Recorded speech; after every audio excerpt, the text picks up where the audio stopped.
Hello everyone! I am so happy that you are here and welcome to lesson number 314 of A Course in Miracles. What is the last judgment?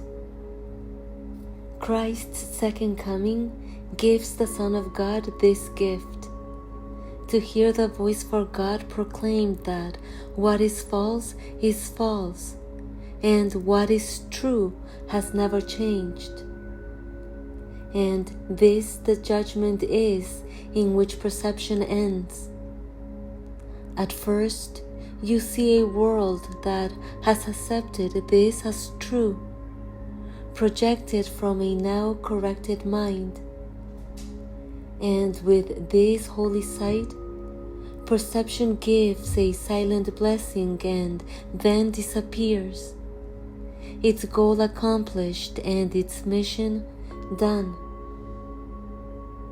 The final judgment on the world contains no condemnation, for it sees the world as totally forgiven, without sin and wholly purposeless, without a cause, and now without a function in Christ's sight. It merely slips away to nothingness. There it was born, and there it ends as well. And all the figures in the dream in which the world began go with it. Bodies now are useless and will therefore fade away because the Son of God is limitless.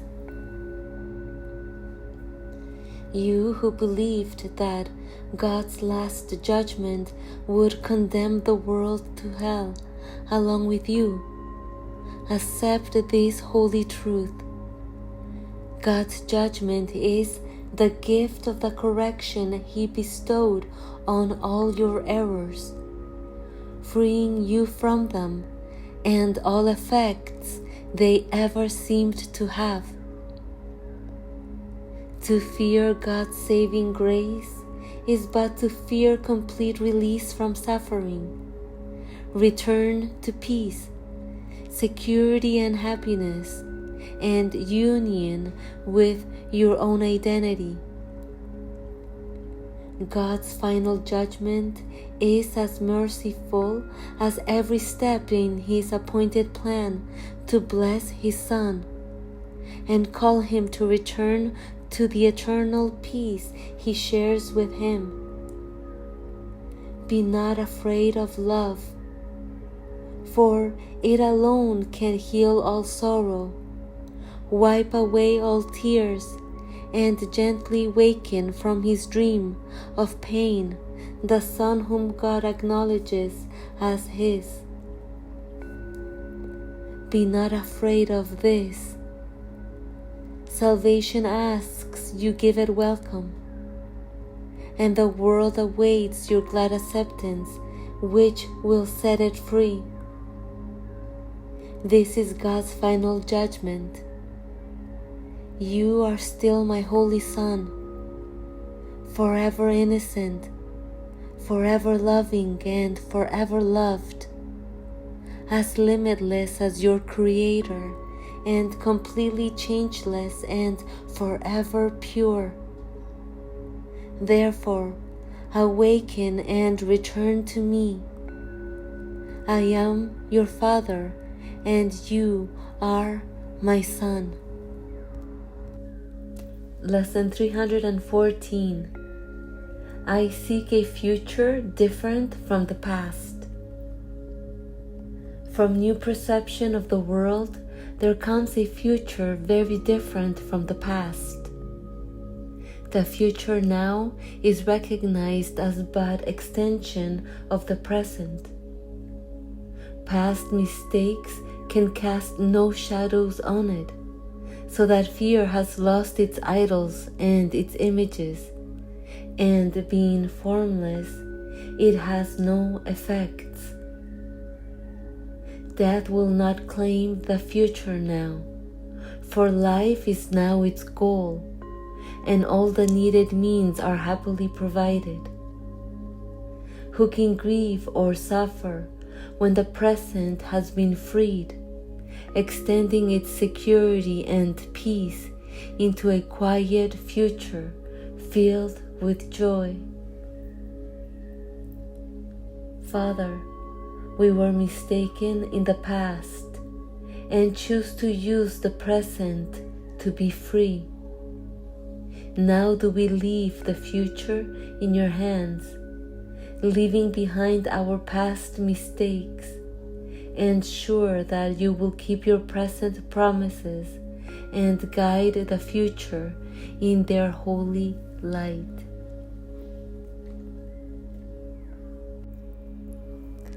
Okay, that is lesson number 314 of A Course in Miracles. I seek a future different from the past. Yes, and in other words, I seek love's eternal perception from which to view the world and from which to create as limitlessly as love creates, instead of my own mortal and limited perception, from which I have been viewing the world, and from which I have been manifesting out of fear and out of lack. And as opposed to dwelling in the apparent past, in what is not there, and rewriting an apparent similar future, I am now willing to surrender to the eternal now, to what is, to the infinite conscious presence, where neither thoughts of time, nor of death, nor of lack can cast any shadows, nor have any meaning, because there is no point of reference, no reality to a mortal separate mind that can think, know, name, or judge on its own. There is nothing but one infinite field of consciousness right now.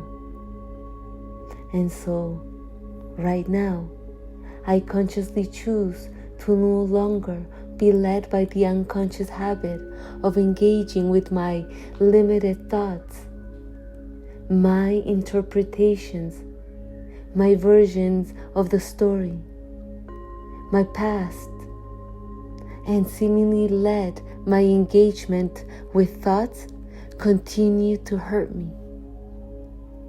Instead, I choose to practice presence, not because I am becoming holy, but in order to perceive the eternal, holy presence that I am. The presence that just sits, just watches, just walks, just eats, just is. The formless observer that sees without commentary, that quietly does nothing and thinks nothing. Unlike the illusion of the time-bound mind that seems to be full of thoughts, of judgments, projections, and opinions, seemingly cluttering the immaculate, unified field of nothingness with illusions, believing its distortions to be true, and consequently hanging on to resentments, to guilt, to pain, to shame, to judgments, seemingly deviating from what is, and seemingly hanging on to what is not. That's why we are asked to practice forgiveness, to practice presence, because the present now is the way to heal the false perception of that time-bound mind. Consciously choosing to align to the will of what is, and therefore allow love's eternal perception to replace the false. Consciously choosing peace above all else, presence above all else. Little by little, allowing turbulent waves of the mind to settle down, softly silencing its roar, replacing thoughts of fear with thoughts of love, replacing thoughts of lack with thoughts of abundance,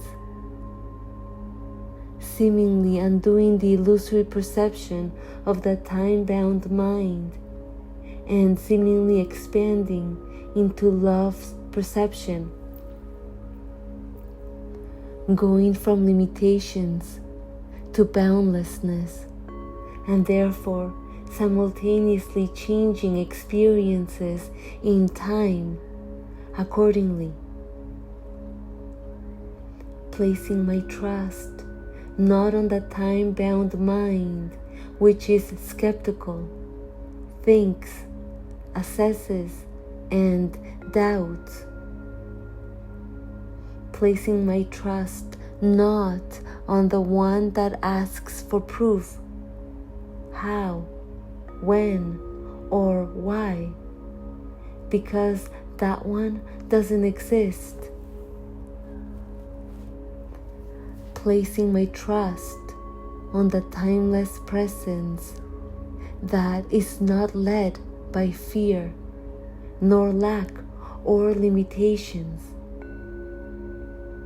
Placing my trust on the infinite conscious presence that I am now, that I have always been and will always be.